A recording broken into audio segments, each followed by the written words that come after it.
Hello everyone, welcome to the Monday board meeting, filmed on Tuesday, maybe edited and out live on Tuesday. There you go, Joe. All pressure on this guy. Well, you know, you go surfing for a day, you got to pay the dues. It's true.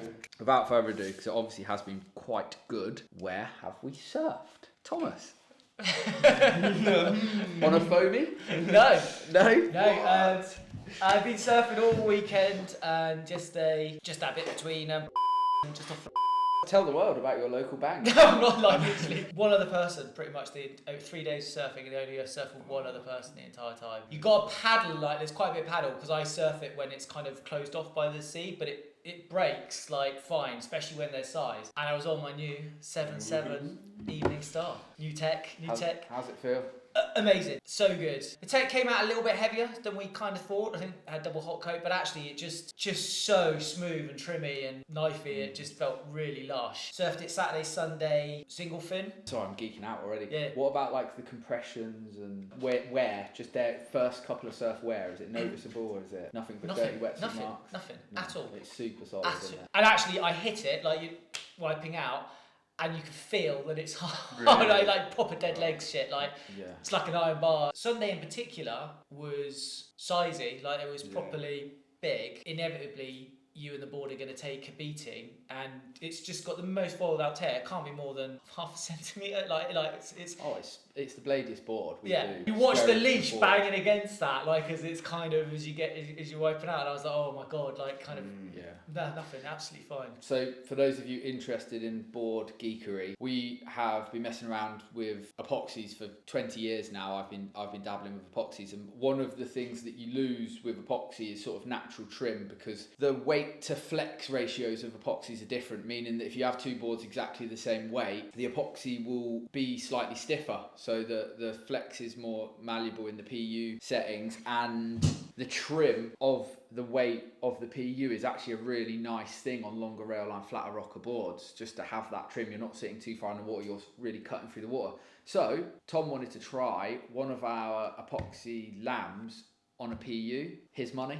I was like, yeah, let's go. But it came out really nicely, and what we've ended up with is epoxy lamb, a Negra Tech over a PU board, so you've got all the trim and kind of standard feel flex of a PU, but you've got that rock solid It's like bulletproof. It's going to be bulletproof because we know we can whack it on walls and everything with this tech. In particular on Sunday, I think towards the end of the day, a little bit of wind chop started to come into the face a bit, and I remember hitting like these two little bumps while I was coming down a big and it just like a butter through them, like Really? no disturbance. And also because that tail's so fold out on that Evening Star, you can take off really late. The board doesn't tip up, you stay level, and you can kind of take quite a high line because that rail just buries so easy. And on the single fin, it was just amazing. Head high Saturday and then 1.5 sort of Sunday, and it kind of just loved it. And then I surfed it twin fin yesterday, thinking the twin fin was going to be even drivier and faster, but it was so much looser, and it really made me appreciate. So it took away the pivot, and that made it a little bit sort of like looser and freer when you stood up the board.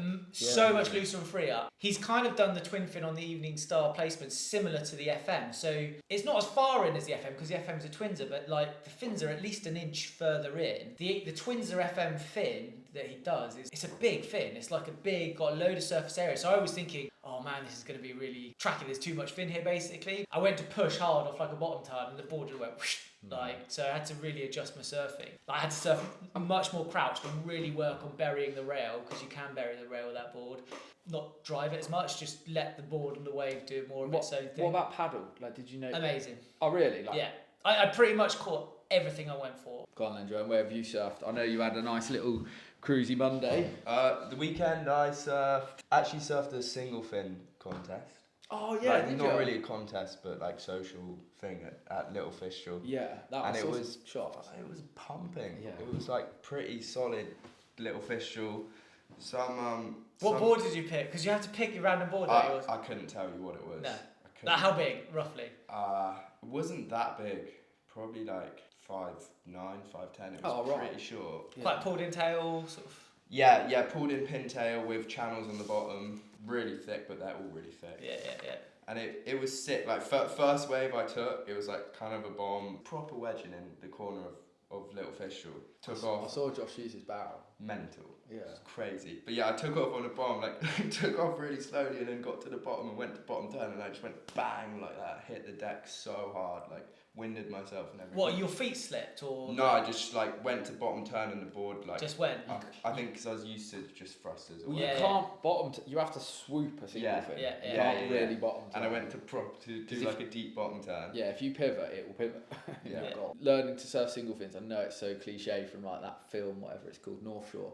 But like learning to surf single fin helps you surfing for sure. It was three 1 hour heats, which was pretty sick. Yes. I think like 15 people in a heat or something. I really enjoy surfing single fins. Like, I love it. I love watching it. Just the fact that you have to have the rail into the water with the fin to get your to bury it, to get your sort of movement. And if you try and bottom turn it, you take the rail out to pivot, and that you're on a fin catching, so you have to swoop it with the rail in. That should be how you surf every board.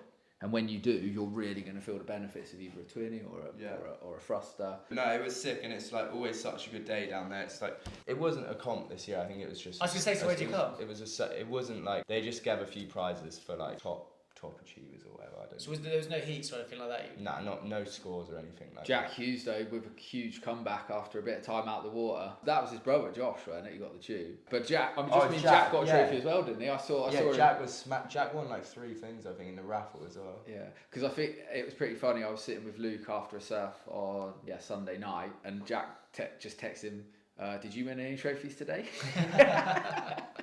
Just sitting there with a trophy. So shout out Jack, great to see you back in the water, smashing it. That was Sunday, and then yesterday had a full day of surfing, surf Fistral in the morning, which was kind of bad. I think that high tide bank's finally disappeared, kind of wobbly and fat. Yeah. And then just had, I don't know if I want to name drop it, Luke. You know, no, I don't think I can. Your favourite? Somewhere up the coast a little bit. Yeah. Had surfed like 3 times yesterday. Can we do like the bleeping out? Like when we say. Because when we ask where we surf, we should always just bleep it out. I don't want to upset anyone. Yeah, I was just on the Chili Jam as a thruster, that sort of magic setup where I had that surf at North Watergate and just locked back into that. Just had a hell of a session where every wave felt really good. You're having such a love affair with that board. I love it. But then I did manage to ding, I think, every single one of my boards this weekend. Sick. Yeah, really sick. Got to pay to play. Yeah. At least we've got loads of ding repair guys who aren't really flat out at the moment. And a sander. I feel really down. Just the fact that I surfed Fistral Saturday, didn't have that great surf. On the Chili Jam, I've had 3 surfs in a row on the Chili Jam where I just feel, for me, obviously surfing shorter rail line boards as a worse surfer, I'm like, is it me, is it the board? You know, like constantly, but I actually feel, Jones filming, I just feel like I haven't got a good wave on it. It's very frustrating. So then I'm like, right, reset, I'm going to go on the 6.6 BP round, 2+1 setup. I haven't really surfed as a 2+1. I really like it as a thruster. And then it's like, I just take it to the beach and Fistral's good. And I just have a fun surf. And I'm like, I should have took the Chili Jam. And it's like, I feel like I haven't given it enough chance because I feel like I can do some good surfing on it. Because I've had a good surf at Fistral on the BP round and then went to Bude for Jackson's surf comp, got free surfing in the morning, just like had a really good, half an hour. And just like you, I just feel like I didn't fall off, did some nice turns. Waves were there, but it wasn't, it's a bit like surfing Yuki Bay. You kind of like, there's power there, but there's not a huge amount. Was that Widmouth? It was at Widmouth, yeah. But I did have a fun surf because I was just taking off a couple of pumps and then just whacking the end section and loving life. Sunday night after that surf, I went high tide Fistral and I had a really fun surf. Because it had a bit more power and I just had a couple of waves, just a couple of hits on my backhand that felt really nice. But yeah, I had a fun surf both on the BP round, and I do think it is a really good all-rounder for me. But I duck dive a wave at Fistral on Sunday and I didn't get under it. The lip hit me on the back, pushed me all the way down to the sand, right on the bottom, and I was like stuck in Scorpion and my back absolutely went bananas. Did you hear it? I mean, I just came up like, I'm dead. I am dead. It was horrible. I felt some crunches but shout out Amy at the chiropractor. I feel really good today. Went to chiropractor yesterday I was gutted because I felt almost like... You thought you were making progress with your back and then like... Yeah, I felt like the naughty kid who didn't do their homework, like, oh my god, shouldn't have done that at surfing. We need to do a video on like getting into your late 30s and 40s, shit you need to start doing, like chiropractor. Yeah, Yuki chiropractor, thank you, because I'm definitely feeling the best I've felt in years in terms of pain, and just that would have probably put me out for a couple of weeks, and I will surf today. And then just quick recap, it was a brilliant comp at Bude, the junior surf series. Jackson had a bit of a nightmare day, but he surfed really well. At said free surf, when I definitely won the heat, he had a really good turn, like a nice little lay back on a closeout section on the right, pulled out the front, a girl in front of him freaked, jumped off her board. He had to jump off his board not to decapitate her, and her board put a ding all the way down the bottom of his board, like this big. He was absolutely gutted. So he gets out of the water. I'm sort of consoling him because it's his favourite board. He did all the posture on it. It's his favourite artwork. The comp hadn't even started. He's sitting on the rocks, and all of his mates were at the top of the rocks watching. They were all watching the sea, and he was just sat on his own at the bottom, and they were throwing rocks. And one of them threw a huge rock like that, and it bounced off a rock behind Jackson and whacked him in the back. No. Like, he tried so hard not to cry, but I could tell it hurt, and he's got a bruise. That comp, he can win that in big waves. And he ended up good scores in his first heat, and then his semi-finals, it was low tide. He sat inside with all the other surfers. And he should have gone out back. That's his his key feature in comps. He's the only kid that will go and surf the bigger ones out back. I asked him why he didn't, and he said because they all said not to go out back. So he sat inside. There was no waves. He just took off on 2 closeouts. 2 other kids took off on some closeouts, and they had a slightly longer ride. And it was 1 and 2 of the heat got through with 3-point totals, and he wasn't one of them, and he was absolutely mortified. So we go to Fistral to surf. Again, I had a good surf. Terrible dad. He had a really nice wave right in front of Luke. Did a nice cut back, rode it all in, hit the end section, got out, and I was like, oh, he's knackered. Had a big day. I didn't think anything of it. I surfed for 20 more minutes, and I came in, and he was devastated in the van. And I was like, what's the matter? And he was just like, everything just felt rubbish, and I don't know why. And just, I was getting good waves, and it was upsetting. And then I'd do a duck dive, and it was pissing me off, and all the emotion of the day just literally came out of him. Bless him. I know, it was like so I took him for a pint. We went to the pub. It's the only thing I ran out of dadding, I just didn't. No, that is dadding. Yeah. That is that. Yeah, and he had a hot chocolate. He pumped himself up, and then yesterday, Monday, he had a day off school to do a training camp with a shed load of up and coming groms, some of which were in the comp. They had an amazing day. Simon Hickey, whose daughter is, I think, a year older than Jackson, but really good surfer. He's kind of very proactive in doing these grom comps, basically to help his daughter, but because she's a girl and it's hard for them to surf with everyone, and she's surfing with all the boys and proper holding her own. She rips, by the way. But the energy that he puts in, he's an ex-teacher, so he used to teach Alicia. Gets it. But he was the cool teacher. Is that if you're a bit naughty, instead of battling you, he'd have got the best out of you. Yeah. So you put him in with a load of surfers, and he's very passionate about surfing. I watched them all taking his coaching and watching their clips back together in a really fun environment. Everyone felt comfortable, and it was just a really nice group environment, and they all went out and they were trying the things that they were practicing, and they all did it, and it was amazing. And I shouted him out a few videos ago, but Bobby Wilkinson, first wave of the clip. Is that him? Mate, I was about to ask. That's got to be like a 10 for the form of it on such a small wave as well.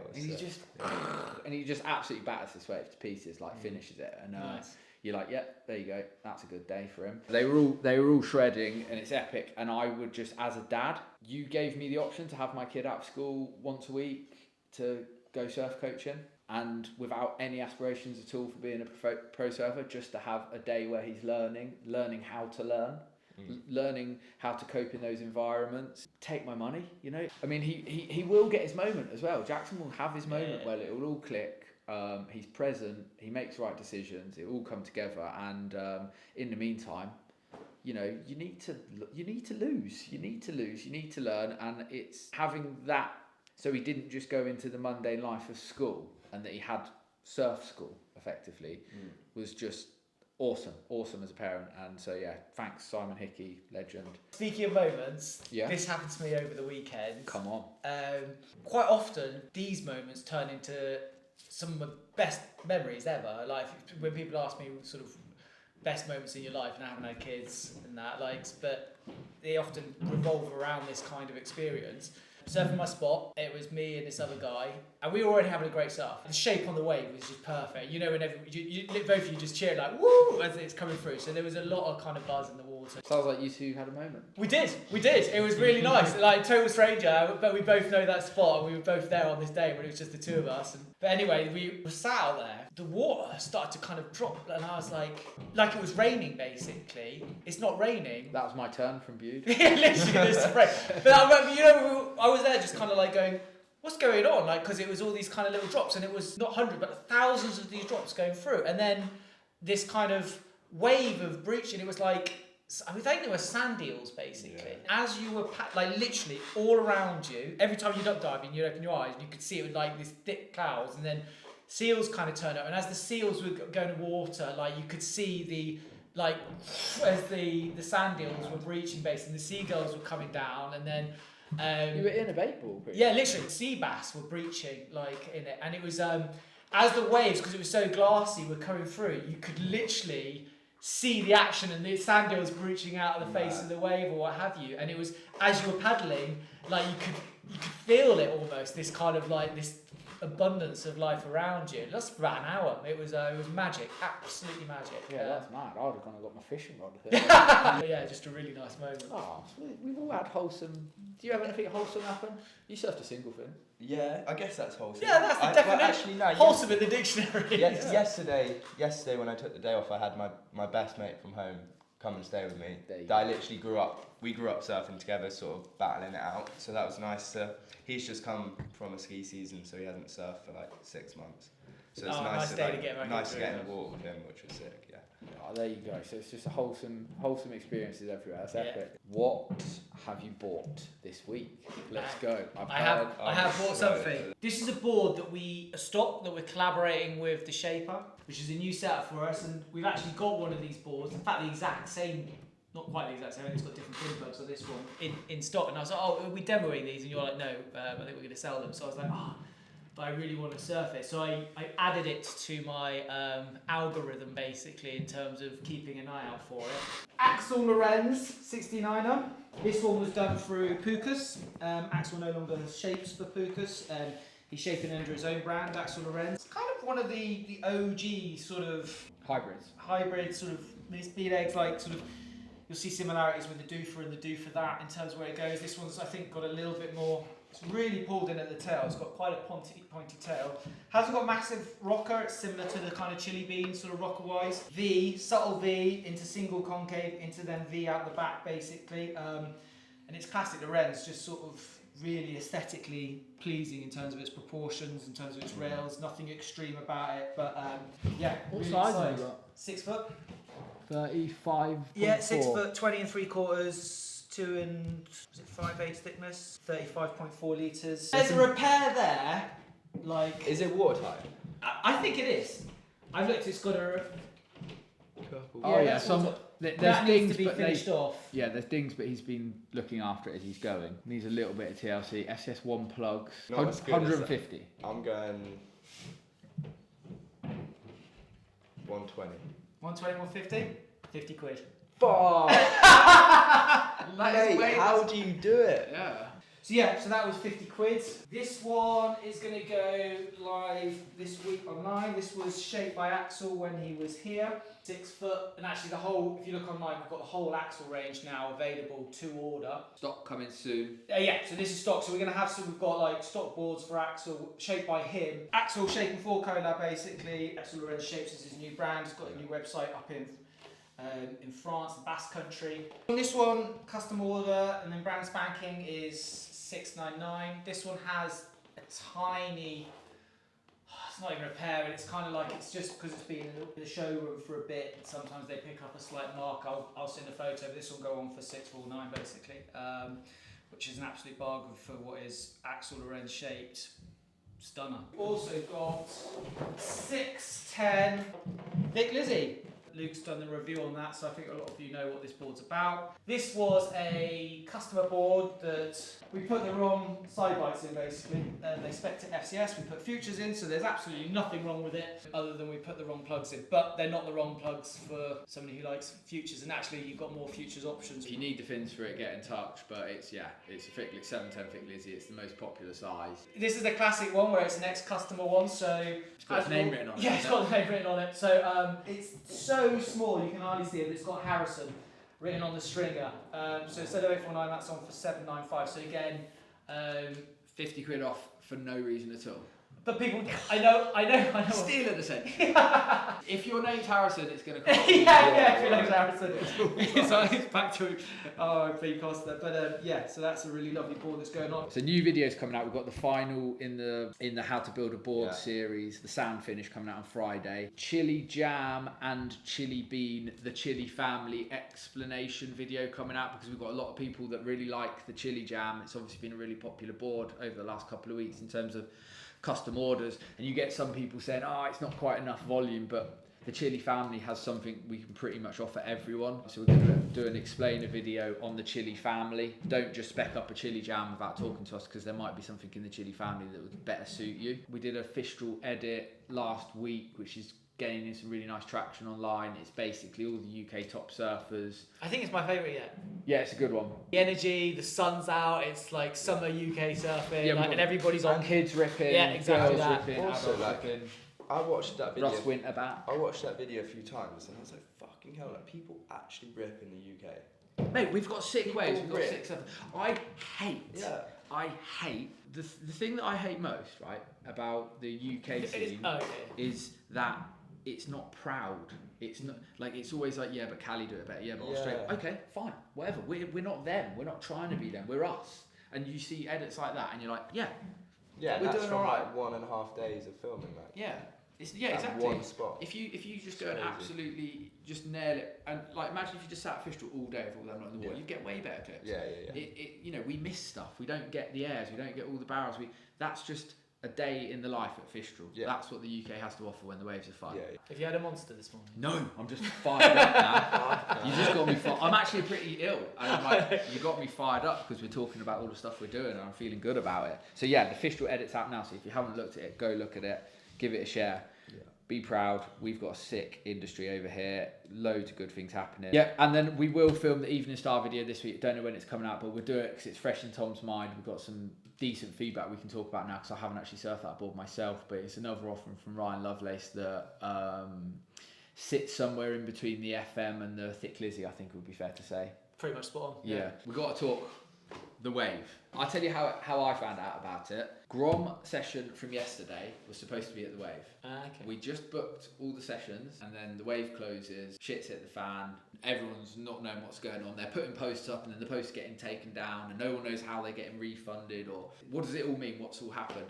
And I thought that we should talk about wave pools in general because firstly, the Lost Shore in Scotland, is like, I haven't heard one bad thing about it. So beginner surfers, good surfer, everyone froths to go there. It's like you know when you're going go-karting, everyone's just like, there's that, but the surf buzz of it, they're saying it's genuine waves, it's really, really fun. And it made me think that like they're starting to get good, aren't they? Wave pools. You know, like you had to have your Snowdonia. Yeah, the Snowdonia one. I feel really bad on Bristol and I'm sure it's still going to be somewhere that lots of people can enjoy, but it's almost like, are the wave gardens of the future learning from the wave gardens of the past? With the wave Bristol, this is all speculative, don't want to get sued because I'm not spitting facts yet, but I had some little birdies tell me that when it started, they obviously had to get investment to get it built. It's and it's how do you even pitch that? We want to put waves next to a motorway, like it's like what? All of the business plans and stuff were done on being able to sell 2 sessions from the actual wave out back simultaneously either side, which happens, and then 2 intermediate sessions in the middle of the pool at any time, 2 beginner waves. Intermediate in the middle. So exactly, you're thinking that's crazy, isn't it? And it is. I've never seen it. It didn't work. You know, all the investors are hearing this is how much finance we're going to bring in, this is how many people we're expecting per day. Day 1, wave opens, they try and run intermediate, and they're like, no, there is no space between the outback guys and the inside guys. You can't sell anything in there. All of a sudden, that's like a third of it gone? Well, I'd say it's more because if the outback guys are, say, max 18. Oh, true, it's less people. Yeah, and then the lessons are, say, 30. It's like 20 people you're losing per side. So it's probably slightly more than a third of the revenue from the actual wave. Sections, Therefore, bodies there, buying drinks, buying beer, merchandise, all of the other things they sell, gone. It's got to fail. How could it not? It's not their fault. That was the pitch from the guys who did the wave, I guess, or the people who wanted the investors. I think everyone thought it was possible, but when you actually turn it into a reality, the only way you can find out really is by doing them, and it's one of the first wave pools ever. So they lose that, then suddenly there's years of pressure from investors who aren't going to be getting their money back. And I think basically what's happened over the last couple of days, the nitty gritty is that, you know, someone's gone bankrupt and they can't facilitate the debt anymore, blah, blah, blah, blah, blah. But basically they've sucked it and seen, and now they're learning. And I'm sure that it will come back. Someone's going to have to lose a lot of money. Well, it's open as of today. As of today, it's back 6:30 this morning, apparently, back open. There's a business model that works within that. Like, they can see it does make money. If there's you take away the debt of building it, day to day, I think debt's always a killer with a startup company. I've been there. I know what it's like when you accumulate debt and then you're kind of almost working to pay off the debt. And you think, God, if I can get rid of this debt, we're like in the black and we're profitable. Also, you've got Wave London, you've got other ones that are connected. So it's not just Wave Bristol. There's a bigger picture there, and I think there's a still goodwill. And there's a lot of belief that the business model is going to work. So I think taking on the lessons learned, it's a huge, some new management, new cash, and it'll go again. It's a huge part of surfing now. Whether you liked that idea or not, I think I'll tell you what has really benefited is the city Bristol. landlocked surfer who was saving up in London, saving up in Bristol, saving up maybe on the south coast, which has less waves. These are higher paid guys, but they don't live on the beach, so they don't get to surf every day. So you'd have it that there's loads of surfers in London, but they'd save up and they'd go to the Mentawais. Well, now they can nip down the road and spend to them not much money. I know to us it's really expensive, but I think the price of the Wave Gardens will come down a little bit. That's my guess. No one's told me that, but to me, Lost Shore's good.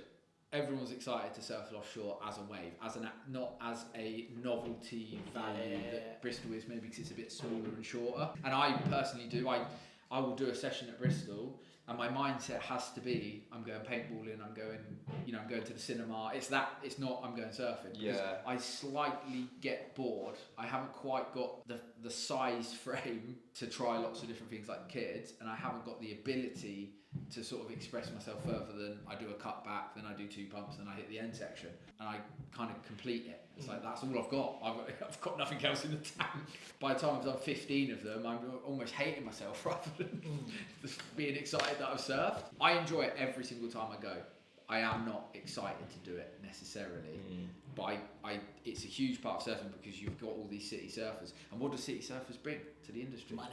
Money. You know, as a training facility for kids, I mean, kids were never this good. And you're talking 5 years ago now, if you put an 11-year-old against a 5 years ago, as a today 11-year-old, they just weren't as good. So I need to take my girlfriend to the wave with it, because my girlfriend hated it. Did you? Well, I suppose lots of people. Yeah, once she missed the wave. Intense. It's intense. But having said that, I've taken my girlfriend to like Port Howe pretty much every time. It's been like 5-6 foot. She's just getting smashed up every single time. I'm going next week a couple of times because it's my brother's birthday. Well, if it's up, and we haven't even managed to book sessions yet. But I think, is that event still on? Not sure, haven't heard. But I'm supposed to be going up. You're doing the air event.